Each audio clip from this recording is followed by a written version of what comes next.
Shiba Mini, chose promise, chose due, on se retrouve pour la présentation de Kin et j'en profiterai aussi pour parler du caractère du Shiba.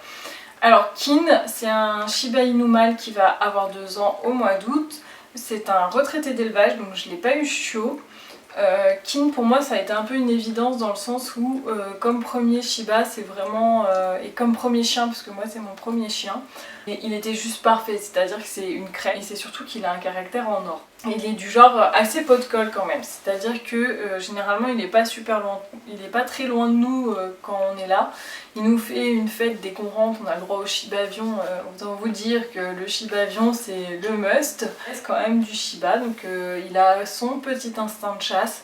Il a gardé un instinct de prédation, il adore courir après les lapins, les canards. Il a quand même ces périodes où il est assez indépendant, c'est-à-dire que là il fait quand même assez chaud et on sent que la chaleur c'est pas trop, enfin il n'est pas spécialement à l'aise d'être collé à nous dans ces moments-là. Donc généralement il est à cette distance-là, contrairement d'habitude où il est vraiment collé. Et puis si vraiment il a besoin de calme, généralement il va s'éloigner de nous, il va se poser et puis voilà.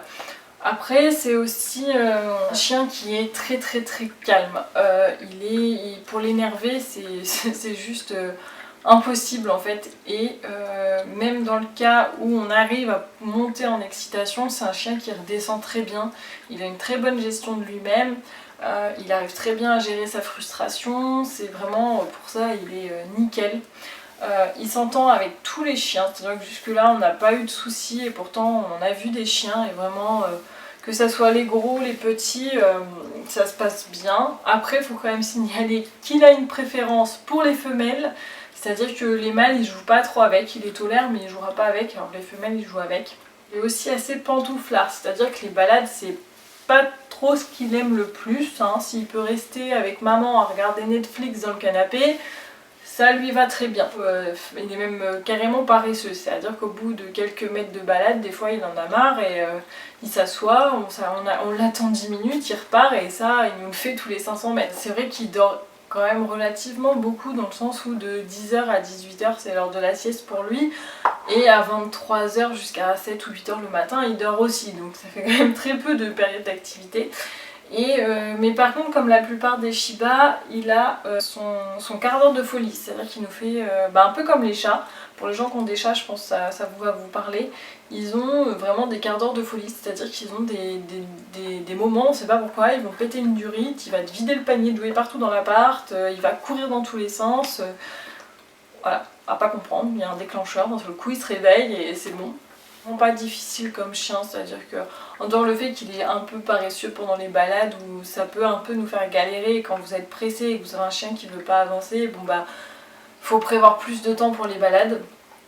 Mais en dehors de ça, il reste relativement cool, il se laisse pas pouiller, on n'a pas de problème pour toucher les pattes, enfin il est vraiment top quoi, comme premier chien. On va aborder un peu plus le Shiba dans sa généralité. Shiba c'est un chien qui reste primitif, qui fait partie de la catégorie des chiens primitifs et Spitz. Donc on dit primitif d'un chien qui n'a pas été spécialement modifié par l'homme, qui n'a pas qui n'a pas été sélectionné pour un certain caractère. Comme les chiens de travail, typiquement un chien de travail, un border collie ou un berger allemand, ça a été sélectionné pour travailler. Le Shiba très peu, ça n'a même voire quasiment pas, parce que il y a une étude qui a été menée par National Geographic il y a quelques années qui montrait que le Shiba en termes génétiques c'est celui qui est le plus proche du loup malgré que ça reste deux espèces totalement différentes. Donc forcément son côté primitif il a quelques impacts sur son caractère, c'est-à-dire que notamment il garde un fort instinct, notamment l'instinct de chasse qui est assez présent, ce qui fait que le Shiba n'a pas toujours un rappel identique à un berger, c'est-à-dire que c'est pas un chien de travail, il marchera très peu à vos pieds et généralement on va dire qu'il reste à vue. Il a un instinct de prédation qui est quand même assez présent, ça veut pas dire que ça concerne tous les Shiba mais ça peut arriver. L'autre caractéristique du Shiba c'est que c'est un chien très intelligent, c'est un chien qui ne fera rien sans rien, c'est-à-dire que vous voulez qu'il exécute un tour, s'il n'y a pas de récompense au bout, il n'aura pas d'intérêt à le faire et il le fera pas juste pour vous faire plaisir. C'est pas un chien qui est là pour vous faire plaisir, lui ça ne lui apporte rien, si ça ne lui apporte rien, il ne le fera pas. Il est extrêmement cohérent dans ce que vous lui demandez et dans ce que vous attendez d'un Shiba, parce que s'il y a une faille ou s'il voit qu'il y a une incohérence, généralement il la retienne et ça peut devenir compliqué. Troisième point à aborder sur le Shiba et qui n'est pas des moindres, c'est que le Shiba est un chien sensible. Alors qu'est-ce qu'on entend par sensible ? Alors chacun y voit un peu sa définition, mais en gros c'est un chien qui peut développer des peurs, c'est un chien qui doit toujours avoir des associations positives avec les nouvelles choses, surtout un chien qui peut se braquer si une situation a été malaisante pour lui ou si une situation a été dérangeante. S'il retiendra que c'est pas agréable pour lui, et dans ce cas-là, généralement, il restera dessus et après, faudra retravailler, ça peut être compliqué. Il y a des Shiba plus ou moins sensibles que d'autres et certains qui développent certaines peurs, qui ont un panel de peurs et d'autres qui ont juste une peur. Surtout si vous êtes une famille ou un couple avec des enfants, faut savoir que le Shiba est sensible et que c'est un chien qui peut avoir besoin de calme. Donc ce qui n'est pas toujours compatible avec les enfants. Ça ne veut pas dire que c'est infaisable, ça ne veut pas dire que quand on a des enfants on ne peut pas avoir de Shiba. Je connais des amis qui ont du Shiba et qui ont des enfants avec lesquels ça se passe bien. Ça peut très bien se passer, mais voilà, il faut avoir conscience que le Shiba c'est un chien sensible, ils sont éduqués comme il faut, quand ils sont habitués et généralement ça va. Mais on n'est pas à l'abri de mauvaises situations. On voit souvent sur beaucoup de sites dire que le Shiba Inu est un chien dominant. Alors, un chien dominant, ça veut tout et rien dire. Il y a des problèmes à régler derrière ce type de comportement, c'est pas de la dominance le 3/4 du temps. Il faut savoir que la hiérarchie chez le chien, c'est une hiérarchie qui est quand même assez fluctuante, c'est-à-dire qu'il y a des chiens plus ou moins affirmés selon certaines situations ou moins affirmés selon certaines situations. Donc, on peut pas dire d'une race qu'elle est dominante. Ça veut rien dire, ça dépend du spécimen, ça dépend de l'éducation.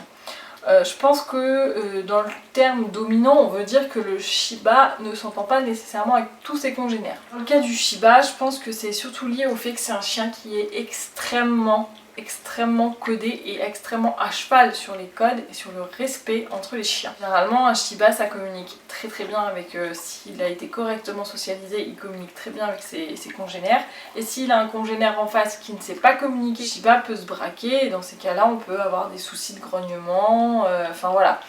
Mais en fait le Shiba, vu qu'il communique énormément et qu'il grogne, que ça soit dans les jeux ou dans la communication avec ses congénères pour dire la situation me plaît pas, les gens ont tendance à dire que c'est des chiens qui n'aiment pas les autres chiens, alors que c'est pas vrai. Le Shiba n'est pas un chien dominant, c'est un chien qui communique beaucoup, qui a besoin de communiquer et qui est à cheval sur le respect et la communication. Une fois qu'on le sait, on s'adapte, on apprend à connaître son chien, on apprend à savoir comment il communique et c'est bon. Une chose que j'ai vu aussi passer, c'est que le Shiba est un chien aboyeur. Alors ça rejoint le fait que le Shiba est un chien qui communique, c'est un chien qui fait du bruit. On aura tendance à faire des petits bruits, des couinements pour se faire comprendre, mais il fait pas du bruit tout le temps. Sans communiquer, c'est pas un aboiement. La conclusion de tout ça, c'est que le Shiba c'est un chien qui est technique et qui nécessite de s'être renseigné dessus pour pas avoir de mauvaises surprises.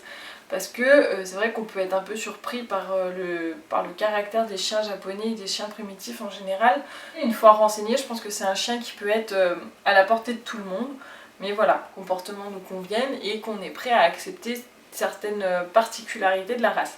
Ne pas hésiter à se faire suivre par un comportementaliste en positif aussi. À partir du moment où on est renseigné que le comportement nous convient, il est accessible à tout le monde et je pense que c'est vraiment une race assez magnifique pour ça, c'est-à-dire que c'est de la remise en question perpétuelle, c'est un respect et une confiance entre l'humain et le chien qui se développe. Les gens sont étonnés de la relation des gens, enfin des maîtres de Shiba et de leur Shiba entre eux.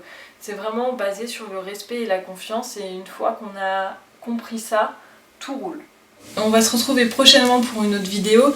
N'hésitez pas à me laisser en commentaire vos interrogations, vos suggestions de vidéos ou des sujets à aborder. Et jusque là, je vous fais des bisous.